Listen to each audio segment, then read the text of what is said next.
Un gamin de 15 ans a piraté les données de 11 millions de Français.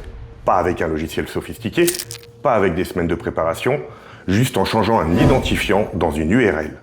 Et le site qu'il a hacké, c'est celui où tu fais ton permis, ta carte grise et ton passeport. Celui où tu as mis ton nom, ta date de naissance, ton adresse, en faisant confiance à l'État. Et le pire dans tout ça, c'est que cette faille n'aurait jamais dû exister. L'ANTS, c'est l'Agence nationale des titres sécurisés, rebaptisée France Titres en 2024.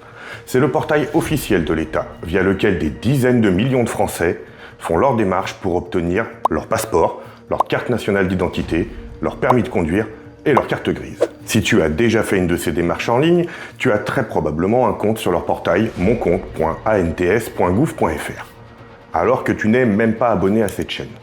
Et c'est précisément ce portail qui a été compromis.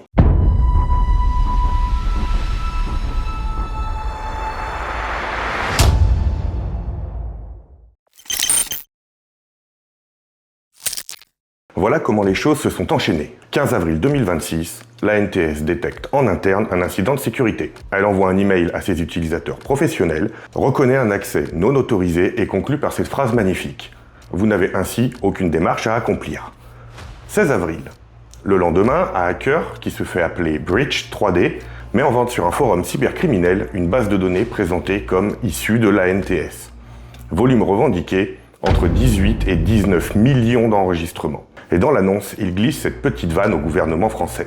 Il ferait mieux de s'en tenir aux arts culinaires, ses défenses numériques sont aussi feuilletées que ses croissants. 20 avril, le blog spécialisé French Breach, fondé par un expert de cybersécurité nommé Seb Latombe, révèle l'affaire au grand public. Selon lui, il pourrait s'agir d'une des plus grandes fuites de données administratives jamais enregistrées en France. 21 avril, le ministère de l'Intérieur publie enfin un communiqué officiel.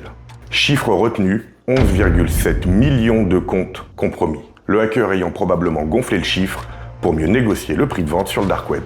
25 avril, un mineur de 15 ans est placé en garde à vue, puis mis en examen. La procureure de Paris, Laure Betchouot, désolé pour la prononciation, requiert son placement sous contrôle judiciaire. Les délits visés, atteinte à un système de traitement automatisé des données mis en œuvre par l'État. Peine encourue, 7 ans de prison et 300 000 € d'amende. 29 avril, la mise en examen est confirmée. La presse locale corse enquête sur l'identité du suspect, probablement âgé de 15 ans, originaire de Bastia. La NTS, c'est un budget de fonctionnement colossal. On parle de millions d'euros d'argent public pour sécuriser nos titres. Et pourtant, la porte d'entrée était verrouillée avec un trombone. Alors maintenant, la vraie question, qu'est-ce qui s'est passé techniquement? La faille s'appelle une IDOR. Insecure Direct Object Reference. C'est barbare comme nom, mais le concept est d'une simplicité déconcertante. Imagine que tu te connectes sur le portail ANTS. Ton profil est accessible via une URL qui ressemble à ça. moncompte.ants.gouv.fr/profil, ID égale 1, 2, 3, 4, 5. Le problème, le serveur ne vérifiait pas que toi, l'utilisateur connecté, tu avais le droit d'accès à ce profil précis. Il retournait les données demandées, point. Il suffisait donc de modifier ce chiffre dans l'URL. Passer de 1, 2, 3, 4, 5 à 1, 2, 3, 4, 6, 1, 2, 3, 4, 7, etc. pour accéder au profil d'un autre citoyen. Automatiser ça pour parcourir des millions d'identifiants? C'est trivial. Un script de quelques lignes suffit. Le hacker l'a lui-même résumé sans détour à French Breach. C'était une faille vraiment stupide. Et le pire dans tout ça, c'est que ce type de faille figure dans le top 10 de l'OWASP depuis 10 ans. L'OWASP, c'est l'organisme de référence mondial en matière de sécurité des applications web. La faille IDOR, c'est la première chose qu'on apprend à éviter quand on développe une API. C'est dans tous les cours, toutes les formations. Et elle se trouvait sur le portail qui gère des documents d'identité de millions de Français. Le ministère de l'Intérieur a officiellement confirmé l'exposition des données suivantes pour les comptes particuliers. Nom et prénom, date de naissance, adresse email, identifiant de connexion et identifiant unique du compte. Pour certains comptes, selon les informations renseignées par certains utilisateurs, lieu de naissance, adresse postale complète et numéro de téléphone. Pour les comptes professionnels, garage, auto-école, mairie, s'ajoute la raison sociale et le numéro sirène. Ce qui n'a pas fuité, selon la NTS, les pièces jointes déposées lors des démarches, les copies des passeports, justificatifs de domicile et les mots de passe. Mais ne te réjouis pas trop vite. Ce qui a fuité, c'est un portrait civil quasi complet. Ton identité, vérifiée par l'État, ton adresse, ta date de naissance, ton email. C'est exactement ce qu'il faut pour monter des campagnes de phishing ultra crédibles. Alors concrètement, qu'est-ce que ça change pour toi? Le phishing ciblé. Les hackers vont pouvoir t'envoyer des emails ou des SMS en utilisant tes vraies données. Ton vrai nom, ta vraie adresse, ton vrai numéro de dossier. Un message qui dit « Monsieur Dupont, votre carte grise est bloquée, cliquez ici pour régulariser. » Avec toutes les infos correctes. C'est beaucoup plus convaincant qu'un spam classique. L'usurpation d'identité. Avec nom, prénom, date de naissance, adresse et identité confirmée par l'État. Un fraudeur peut tenter de faire des démarches administratives en ton nom. Demande de documents officiels, souscription de crédit, ouverture de compte. Et c'est toi qui en supporteras les conséquences. En France, en cas d'usurpation d'identité, c'est à la victime de prouver qu'elle n'est pas l'auteur des actes commis en son nom. Ce combat peut durer des années et des années.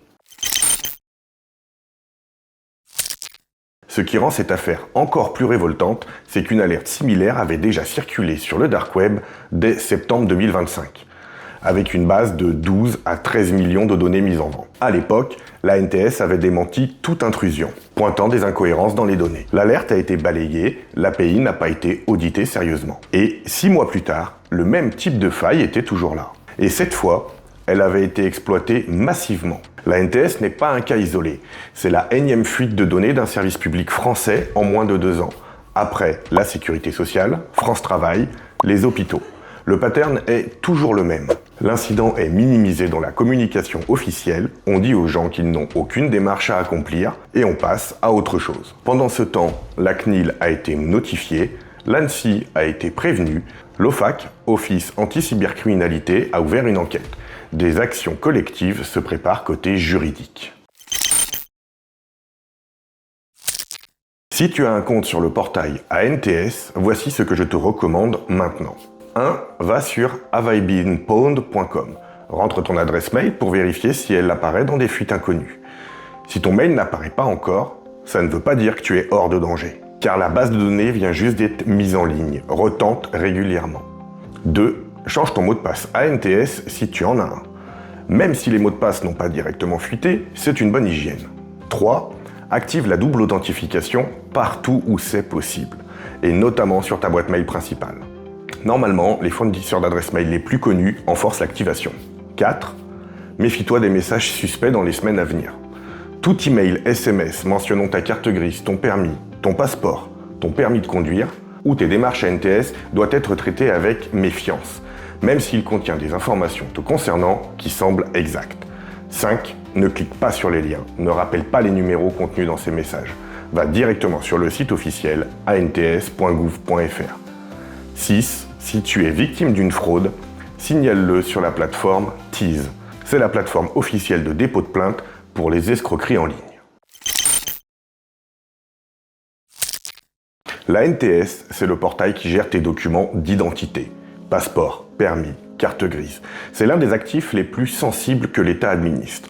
Et il a été compromis par une faille que n'importe quel développeur junior est censé éviter dès sa première formation. Un gamin de 15 ans l'a trouvé. Et il a tout aspiré.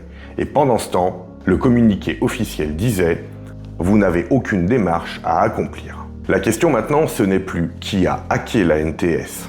C'est qui va être responsable de cette faille qui n'aurait jamais dû exister. Si cette vidéo t'a été utile, pense à la partager. 11,7 millions de Français sont potentiellement concernés, autant que le maximum de personnes soient informées. Et dis-moi en commentaire, toi, est-ce que tu avais reçu l'email de la NTS ? À bientôt.